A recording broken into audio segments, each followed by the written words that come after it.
Good morning, everyone. Hope you all are doing good. हम लोग chapter number 4 कर रहे थे, retirement of a partner. That is almost near completion, खत्म होने वाला है, क्योंकि एज पर द रिवाइज्ड सीबीएसई गाइडलाइंस कुछ सिलेबस है चैप्टर नंबर 4 में से जो डिडक्ट हो गए. तो इन केस जिनके पास अकाउंट्स की ऑल बुक्स हैं उनको up to illustration number 43 chapter number 4 की, अगर मैं चैप्टर नंबर 4 की बात करूं तो आपको इलस्ट्रेशन नंबर 1 to 43 करना है और 60 to 63 करना है चैप्टर नंबर 4 में से. बाकी जो इलस्ट्रेशंस है, बाकी जो सम्स है, आपको वो नहीं करने हैं. आई रिपीट, चैप्टर नंबर 4 जो रिटायरमेंट ऑफ अ पार्टनर है, जो रिटायरमेंट ऑफ अ पार्टनर है, ओल्ड बुक्स में चैप्टर नंबर 4 है, न्यू बुक्स में चैप्टर नंबर 5. तो एक बार मैं ओल्ड बुक्स के अकॉर्डिंग बता रहा हूँ. जिनके पास ओल्ड बुक्स यानी लास्ट ईयर वाली बुक्स है उनको up to that is from illustration 1 to 43 करना है और उसके बाद 60, 61, 62, 63 चार इलस्ट्रेशन. जिनके पास न्यू बुक्स हैं उनको chapter number 5 that is retirement of a partner के सम नंबर 1 to 40 करने हैं, 1 to 40 और 60 to 63 वो से.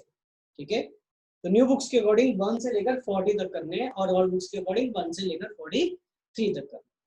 ठीक है, तो आज हम लोग अपना चैप्टर 4 का फर्स्ट पार्ट दैट इज ये वाला क्लियर करने, कवर करने जा रहे हैं. तो इसके बेसिस पे हम एक इलस्ट्रेशन देख रहे हैं dear. Illustration number is 41 wherein we have to prepare current accounts as well as capital accounts. ठीक है, so what we have with us is, हमारे पास क्या गिवन है, we have been given that A, B, C are partners, A, B and C were partners in a firm sharing profits and losses in the ratio of their fixed capitals. मतलब उनकी जो fixed Capitals है उस ratio में उनका PSR divide किया जाए.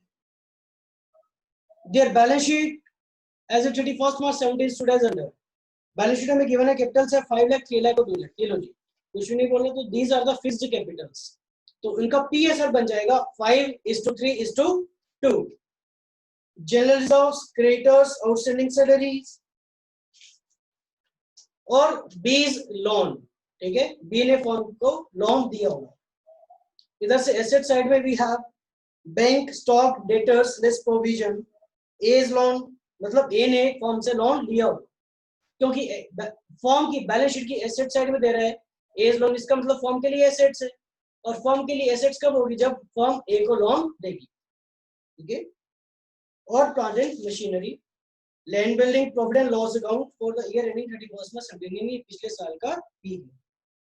जिस साल की बैलेंस शीट गिवन है सिर्फ उसी साल का ये लॉस हमें गिवन है, क्योंकि एसेट साइड में आ रहा है, therefore this is a loss. On the date of the above balance sheet, C retired from the firm on the following terms. C की रिटायरमेंट हो रही है, हमसे मांग क्या, what is the requirement of the question? The requirement of the question is we have to prepare revaluation account, partners current account, partners capital account and the balance sheet of the reconstituted firm. So guys, we have to prepare revaluation account, partners capital current accounts and the revised balance sheets as well. This question appeared in CBSE sample paper 2018. ठीक है, तो ये sample paper का question है. This is an important question. In case अगर आपके exam से ये क्वेश्चन आता है तो this will carry a minimum of 8 marks. कम से कम 8 नंबर का आएगा. इससे कम का मतलब ही नहीं बनता इस सम का, क्योंकि बड़ा sum. So guys, we have to prepare revaluation account on the date of retirement of partner C. I think C is retiring. Yes, on the date of retirement of partner C. So let's start our working. First of all, we have to prepare revaluation account. We got to prepare revaluation account. Therefore, this is number 41 of all books.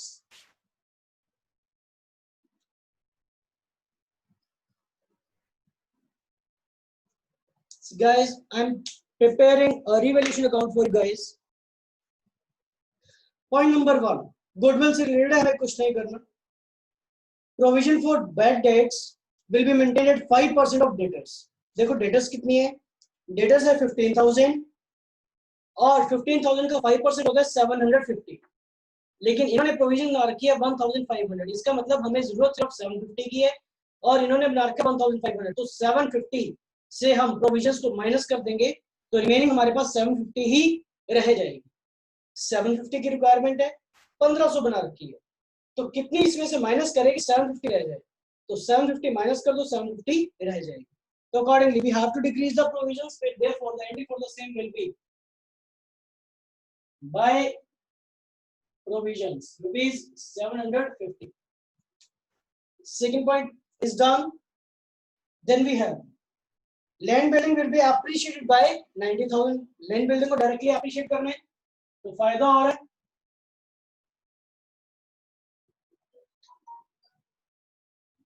And plant and machinery will be reduced to 1,80,000. Plant and machinery की value हमें balance sheet में given है 2 lakh and we have to reduce it to 1,80,000. देखो dear, there is a difference in the statement. Buildings को appreciate करना है bye 90,000, bye मतलब इसको डायरेक्टली 90,000 से उठा के इंक्रीज कर। प्लांट मशीनरी को रिड्यूस करना है टू 180, मतलब इसकी जो भी वैल्यू है उस वैल्यू को उठा के 180 पर ले आओ। 2 लाख है तो 2 लाख को 180 पर लेकर आना है, तो रिड्यूस कितना हुआ 20,000। Therefore to plant and machinery rupees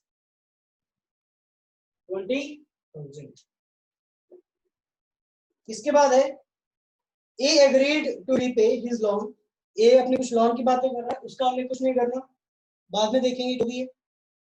the loan repaid by A was to be utilised to pay सी।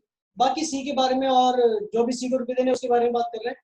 तो we are done with revaluation account guys, we are done with revaluation account, ठीक है। तो अब देख लीजिए इसका प्रॉफिट कितना होगा। This will B 90,750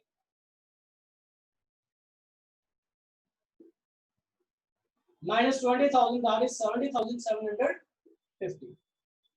These are the profits. These are the profits which will be distributed amongst the partners in their profit sharing ratio. There, to profits transferred to partners capital accounts. That is A, B, and C. किस ratio में? In the ratio of 5:3:2.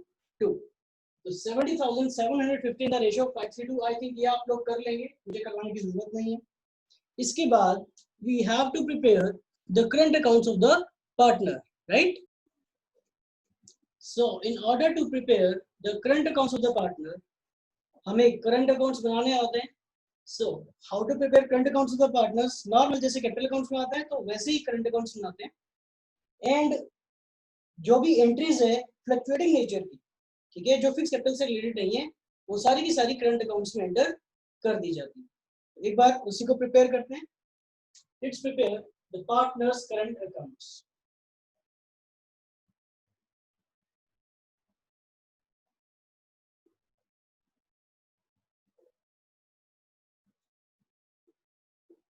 Three partners है हमारे पास, A, B and सी।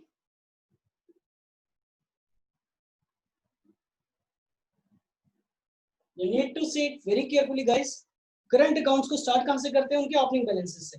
और I think हमें current account के opening balances given नहीं है। यस, हमें करंट अकाउंट्स के ओपनिंग बैलेंसेस गिवन नहीं है। We have given only the opening balances of the capital accounts, ठीक है। तो करंट अकाउंट्स में जो बाकी ट्रांजैक्शंस है वो पास कर देंगे। जैसे रिवैल्यूएशन का प्रॉफिट आया तो कैपिटल अकाउंट में ना जाकर अब करंट अकाउंट से पास होगा, क्योंकि सारी एंट्रीज अब करंट अकाउंट से ही पास होंगी। तो by revaluation account 70,750 in the ratio 5:3:2 आप करेंगे तो you will get 35,375, then you will get 27,225. Oh, here it will be 27,225, and over here it will be 18,150. These are the profits of revaluation account, ठीक है। These are the profits of revaluation account. Hope this is okay. इसके बाद और entries देखते हैं जो partner से related है। जैसे फर्स्ट एंट्री है गुडविल की, पार्टनर से रिलेटेड है बिल्कुल। एंट्री क्या होगी? सेल्फ जनरेटेड गुडविल की, gaining partners capital account debit to sacrificing partners capital account. तो पहले तो गुडविल की वैल्यू कंप्यूट करनी पड़ेगी। तो वैल्यू ऑफ द गुडविल कैसे कंप्यूट करेंगे? It is to be valued at 2 years purchase of the average profit of the last 3 years, पिछले 3 सालों के एवरेज प्रॉफिट्स करने हैं into number of years purchase है 2, और प्रॉफिट दे रहा है 31 मार्च 15 का और 31 मार्च 16 की। ये क्या है, तो सिर्फ 2 सालों की प्रॉफिट दे रहा है और ये बात कर रहा है 3 साल की एवरेज निकालनी है। तो हमें बैलेंस शीट देखो की गिवन है 31 मार्च 17 की, और उसमें आपको एसेट साइड में गिवन है कि profit and loss account only for the year ending 31 मार्च 17। इसका मतलब जो आपको बैलेंस शीट में एसेट साइड में लॉस दे रखा है वो सिर्फ और सिर्फ इसी साल का है। इस साल का लॉस है 2,41,000, क्योंकि एसेट साइड में आ रहा है और एसेट साइड में सिर्फ डेबिट चीजें आती है, जिनका आइटम्स के नीचे डेबिट होता है वही आती है। तो प्रॉफिट लॉस आ रहा है तो इसका नीचे डेबिट है, और डेबिट है तो इसका मतलब लॉस है। ठीक है, तो लास्ट ईयर में प्रॉफिट हुआ तो 4 लाख प्लस 3 लाख लॉस है minus 241, 4 lakh plus 3 lakh minus 241. This is equal to 4,59,000 divided by 3. ये एवरेज प्रॉफिट्स आ जाएगा into number of years purchase है 2। ठीक है, तो this will be the value of goodwill. अब पार्टनर रिटायर कौन हो रहा है, सी रिटायर हो रहा है, तो सी का शेयर निकालना है। तो गुडविल में से सी का शेयर कैसे निकालेंगे, इनटू 2/3। इसको कंप्यूट करेंगे तो will get 153, this will be equivalent to 3,06,000। इसमें से पार्टनर जो रिटायर हो रहा है वो सी हो रहा है, उसका शेयर है 2/10, तो सी का share 2/10, this will be equivalent to 61,200। तो एंट्री हो जाएगी C is current account debit to A's current account to B's current account. Is it okay? Am I right? No. कुछ बच्चों ने मुझे यहाँ पे जज कर लिया होगा कि मैं गलत एंट्री बोल रहा हूँ, क्योंकि C अगर रिटायर हो रहा है तो C का तो capital account should be credited, और A और B के बारे में कुछ नहीं बोल रहा, वो कंटिन्यूइंग पार्टनर्स है तो उन्होंने अपने उसी रेशियो में, that is in the ratio 5:3, इसको गेन कर लिया होगा।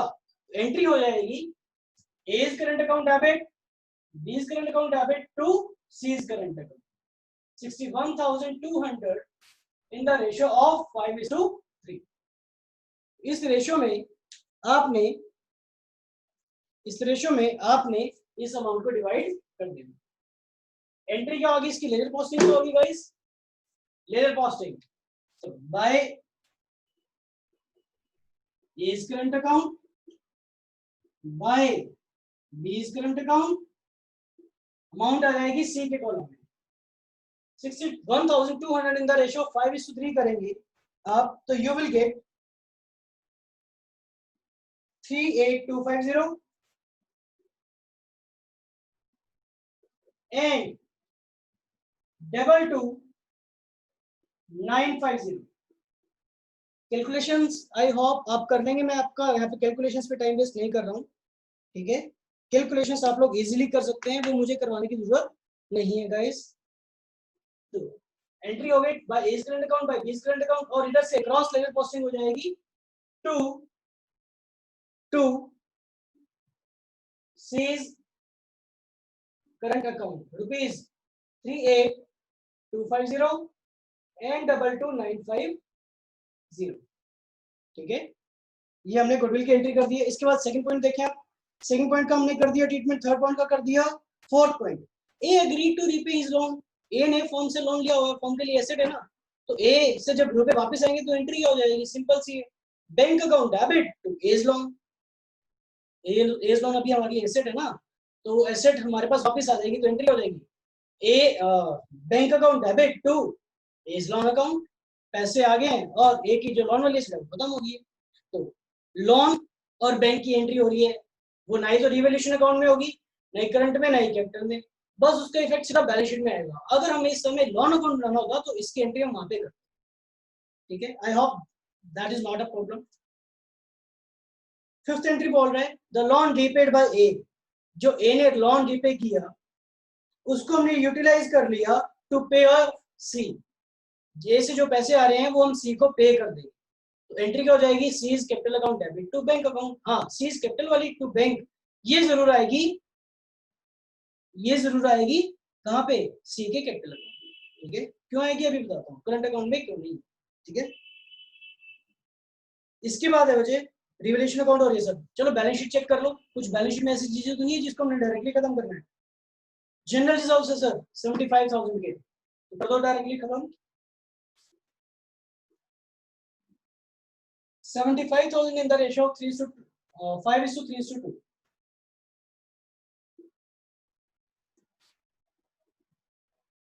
This will be 37,500, 22,500, and rupees 15,000. Then we have balance sheet में हमारे पास क्रेडिटर्स है, आउटस्टैंडिंग सैलरी है और बीज लोन है। अभी इसका कुछ नहीं करना। एसेट साइड में we have bank, stock, debtors, A's loan, plant machinery, land building, profit and loss account. तो भैया जो करंट ईयर का लॉस है उसको खत्म तो करोगे ना, खत्म करोगे तो एंट्री क्या हो जाएगी, पार्टनर्स कैपिटल अकाउंट या partners current account debit to profit and loss account. 241 का लॉस है in the ratio of 5:3:2. So this will be equivalent to 1,20,500. 1,20,500. 5:3:2. 241. This will be 48,200, and this will be 72,300.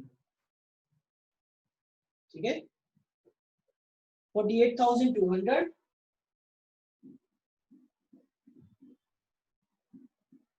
and 72,300. ठीक है, so this we have done. और कुछ है नहीं balance sheet में बांटने वाला। तो अब guys you have to bear up in mind, जो मैं पॉइंट करने वाला हूँ उसको बड़े ही ध्यान से देखना।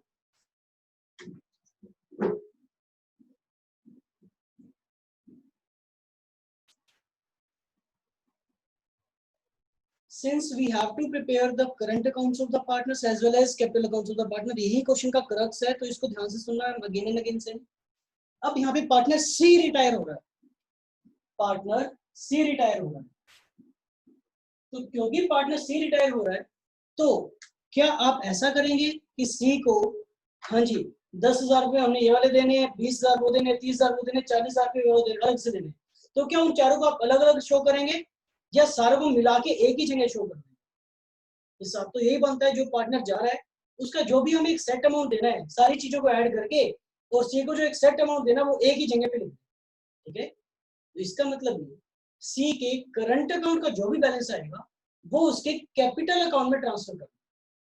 सी के करंट अकाउंट का जो बैलेंस आएगा वो उसके कैपिटल अकाउंट में ट्रांसफर कर देना, क्योंकि उसको कैपिटल के बिहाफ पे भी हमने उसको कुछ देना है। तो कैपिटल और करंट का दोनों का मिला के एक बैलेंस आ जाएगा, वो हम सी को उसकी एडजस्टमेंट कैसे करेंगे वो देखिए। ठीक है, तो पहले सी का काम करते हैं गाइस। सी का करेंगे तो विल गेट अ टोटल, तो टोटल आ जाएगा हमारे पास। Okay, I am not wasting time on calculation, I am directly seeing from the book. Will get rupees 90,350।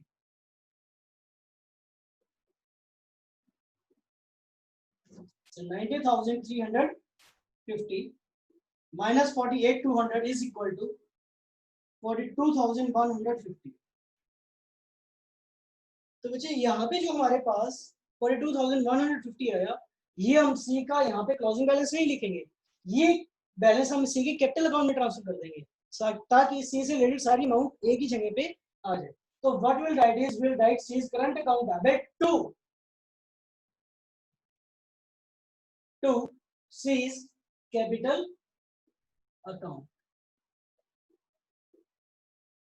ठीक है, तो हमने ये अमाउंट सी के कैपिटल में ट्रांसफर कर दिया। अब आ जाओ ए और बी पे।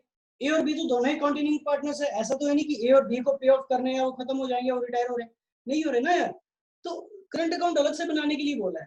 ठीक है, तो ए और बी का जो बैलेंस है वो करंट अकाउंट का ही पड़ा रहेगा। उनका बैलेंस, क्योंकि वो कंटिन्यूइंग पार्टनर्स है ए और बी, तो उनका बैलेंस हमें कैपिटल में ट्रांसफर करने की जरूरत नहीं है यार, उनकी कैपिटल फिक्स है। सी की भी फिक्स थी लेकिन सी रिटायर हो रहा था, इसलिए हमने सी का बैलेंस उठा के एक ही जगह पे लिख दिया। लेकिन ए और बी तो रिटायर नहीं हो रहे, कंटिन्यू कर रहे हैं, उनकी कैपिटल्स भी फिक्स है। तो ए और बी का जो बैलेंस आएगा उसको हम उनकी कैपिटल में ट्रांसफर नहीं करेंगे, बल्कि उनके क्लोजिंग बैलेंस निकाल देंगे करंट अकाउंट का। ठीक है, तो अगर हम इसमें कंपटीशन करते हैं तो आई थिंक ए का क्लोजिंग बैलेंस इस साइड आएगा और बी का भी इसी साइड आएगा।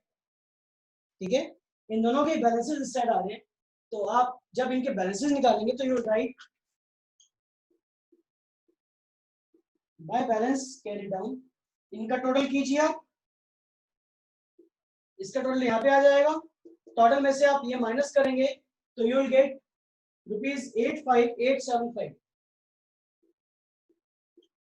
एंड सिमिलरली बी के केस में you will get 51525.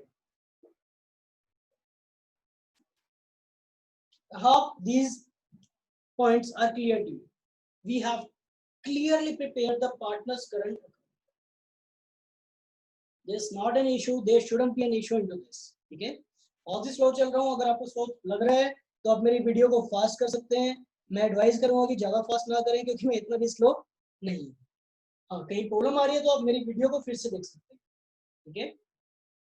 So guys, we have prepared partners current account. Now we have to prepare partners capital account. तो मैं इसी को रब करके partners capital account आपके लिए यहीं पे बना रहा हूँ क्योंकि I do not have enough space.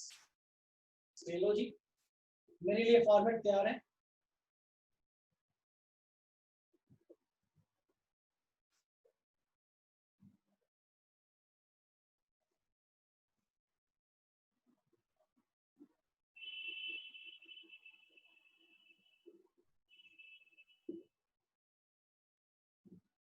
We have to prepare partners capital account.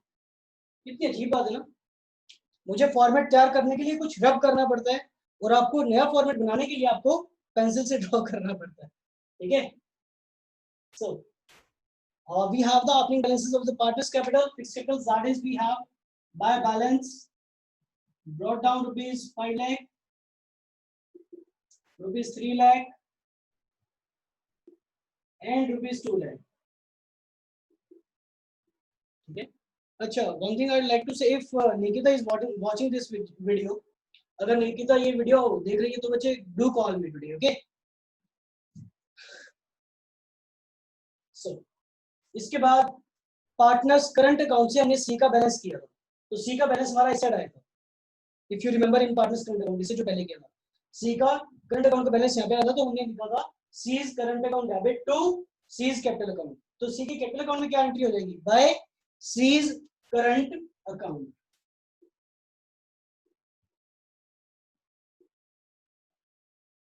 ₹42,150. अब देखो हमने जो भी सी को देना है 2 लाख रुपए देने थे कैपिटल के और 42,000 रुपए देने थे, तो हमने इन दोनों चीजों को एक ही साइड लिख दिया ताकि कोई कंफ्यूजन ना हो कि सी को कितने रुपए देने हैं, पता चल जाए. ठीक है? So we have written this amount on that side. अब कोई पॉइंट देखते हैं, कोई पॉइंट तो नहीं रह गया. एक पॉइंट था dear, point number 4. Point number 4 में था A agreed to repay his loan.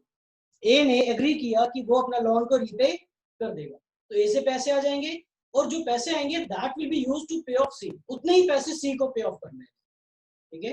तो ए ने हमसे लोन लिया था 35,500 का, वो पैसे आ गए तो bank account debit to A's loan, और सी को पे कर रहे हो तो C's capital account debit to bank account. तो एंट्री हो जाएगी टू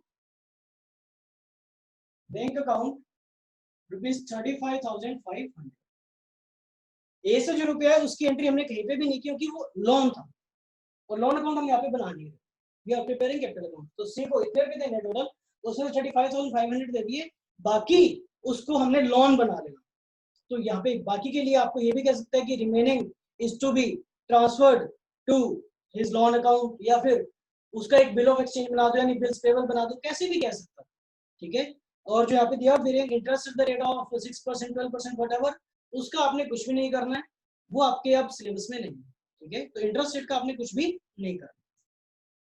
So C के केस में we have got 242,150, 242,150 minus 35,500, we get 2,06,650. अब ये क्या है? ये सी का क्लोजिंग बैलेंस नहीं है, साफ दिया हुआ है कि इसको फर्म अब लोन मानेगी, तो the firm will write to seize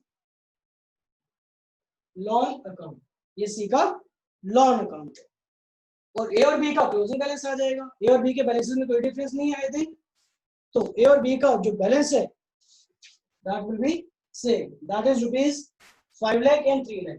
तो आप यहाँ पे ए और बी का बैलेंस निकाल लेना, तो balance carry down rupees 5 lakh and rupees, ठीक है। तो we are done with this guys, okay. और बैलेंस शीट बनानी है, ये लो जी बैलेंस शीट बना देते हैं जल्दी से।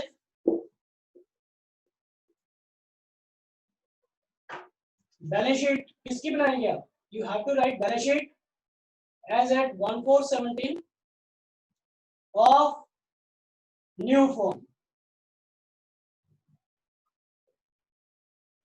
ये बनाएंगे on the basis of all balance sheet. All balance sheet हमें गिवन है, wherein we are given. Library side में अगर हम देखें तो कैपिटल्स गिवन है, तो कैपिटल्स लिख दो मुझे। कैपिटल्स किस किस की है? अब तो कैपिटल सिर्फ पूछ रहा हूं ए और बी की है। कितनी कितनी है? 5 लाख और 3 लाख। उसके बाद एक सी का लॉन भी है, हमने यहाँ पे बनाया था, तो हमारे लिए लायबिलिटी है। Therefore C's loan rupees 2,06,650। इसके बाद है हमारे पास जनरल रिजर्व्स को हमने खत्म कर दिए। क्रेडिटर्स, क्रेडिटर्स है हमारे पास 23,000, इसमें कोई भी चेंज हमने नहीं किए, तो creditors will continue to appear as it is rupees 23,000। Then we have outstanding salary rupees 7,000, वो भी एज इट इज आएगी। और बीज लॉन, ये लो outstanding salary rupees 7,000 as it is. B's loan भी एज इट इज आ जाएगा, उसके बाद में कुछ नहीं देना है, rupees 15,000 as it is appear हो जाए, ठीक है। डी का loan will continue to appear. Asset side में आ जाओ। एसेट साइड में हमें क्या गिवन है? सबसे पहले बैंक बैलेंस गिवन है 21,000 का। देख लेते हैं जी बैंक बैलेंस में कोई चेंज हुआ है क्या?